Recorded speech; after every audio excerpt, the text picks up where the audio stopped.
the remaining pages of a journal allegedly belonging to former Washington Advisor reporter Cinque Solomon, which was mailed anonymously to the headquarters of the National Center for the Missing and Abducted just days prior to his reported death. The Washington Advisor newspaper also received a separate note leading them to the remainder of Solomon's reporting, including evidence of doctored police reports pertaining to the Blackman murder, a link to a video capturing Blackman's death, as well as Solomon's interview notes. If you are reading this, I'm probably dead or soon will be. All evidence of what I would have exposed has been destroyed and witnesses murdered, leaving nothing more than rumor, speculation, and elaborate conspiracy theory supposedly created to rationalize my actions, which will undoubtedly be discredited like those alleged by the San Jose Mercury News reporter. So I won't say any more about that. Only try to explain my perspective, which you will never be told on the news, the internet, around the company water cooler, or even in the barbershops and beauty salons. Hopefully those exposed to it will be able to read between the lines and find some hidden value for their own lives. Over the past few days, law enforcement authorities and the media have accused me of several things. Most of it has been untrue. I did not kill Lisa Stanton, nor the 2 police officers. But what is true is that I've been running most of my life. Ran so long and so far without looking, I ended up back where I started and ran dead into what I was running from in the first place. That's the problem with running away. Sooner or later, you'll have to face up, whether you want to or not. Ironically, my mother named me Cinque, after the enslaved African prince who led a bloody rebellion aboard the slave ship, the Amistad. That Cinque never ran away. He fought nearly to his death for his people's freedom, eventually leading to those captured Africans getting their freedom in the U.S. courts. Maybe she meant for me to be a brave liberator like him. Too bad I didn't realize and live up to it earlier. Stood my ground and fought sooner, the right way. I may have been able to liberate my mother from her addiction, free my sister from her daily attraction to Troy Watkins, save my relationship with Now and the lives of Ho and Lisa, as well as free myself from the nightmares, the secret or the guilt that their deaths left behind, giving me the strength to expose the committee and liberate the thousands that were taken, whether they deserved it or not. But I didn't, couldn't. Like Bigger Thomas in that book, Native Son, I was simply a victim of it, a slave to it. It was the game. No, not the game as you know it, or at least you think you do. Not something captured in the pages of some street novel, pimping the legacies of Iceberg Slim or Donald Goines, supposedly meant to dissuade you from such lifestyles, only to further glamorize them. Not smoking weed, popping bottles, or sexing women, or something etched on a hip-hop CD cover, claimed by countless MCs captured in videos on BET and MTV, making you desire, even kill for, an often unattainable lifestyle that even many entertainers themselves don't really lead, but just rent to make the video. That's not the game, but only the spaces on the board. I mean, I thought I was above it, escaped the projects, went to college, pledged a prestigious black fraternity, found a career and excelled, fell in love with a progressive lady, and was finally able to leave my past where it was. In the process, I came upon a new game, one that the middle-class blacks told me to play to get ahead.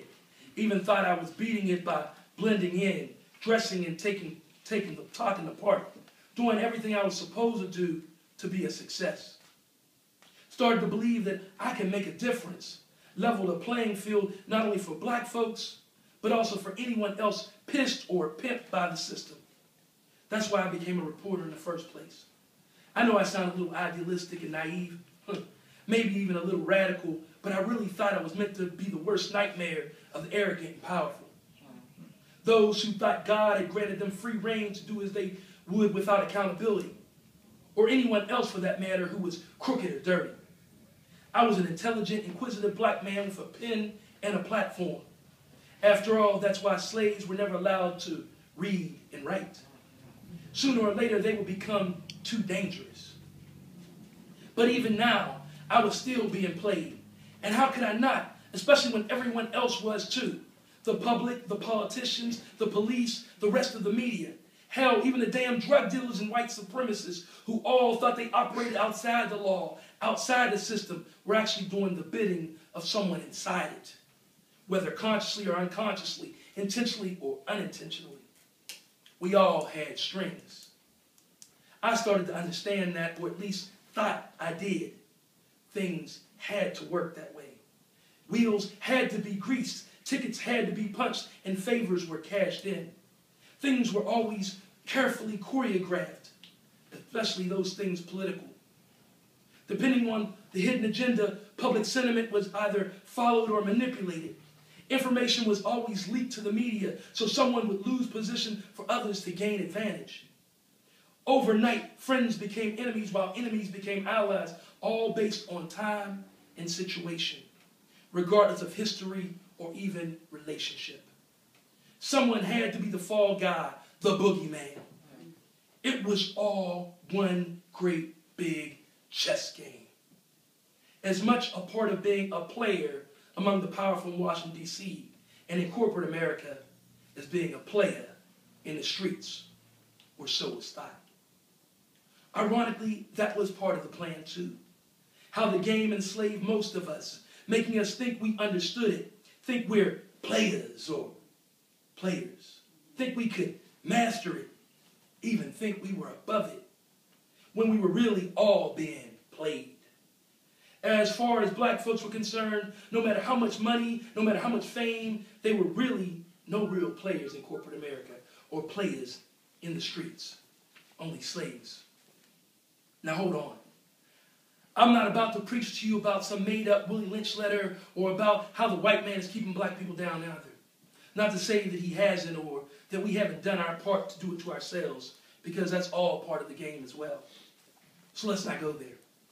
Like some of you, what I originally thought was two different games was one and the same. Not separate, only bigger, deeper, more complex. It didn't matter whether it had been intentionally created as part of some insidious conspiracy or simply given birth to by itself, by chance, opportunity, or lack thereof. It had already infected the blood, our blood. Manipulated our psyches, even made me think I was fighting against it when I was really doing its bidding. Negating myself, even taking my anger out on the wrong targets. Targets like Alcindor Sin Thomas, Rashid Sims, and even for a moment, Al Blackman, as well as others like them, never seeing the true context, only making the game stronger. The game had black people fighting and destroying each other when it was really all about the ultimate distraction. But like any who figured it out, they became targets too, were attacked, vilified, and their voices soon silenced, either temporarily or permanently, one way or another.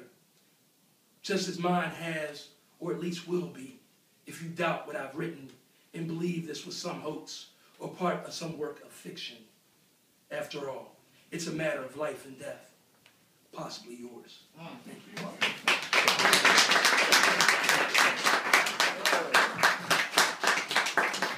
So the interesting thing about Eric is that this is his game.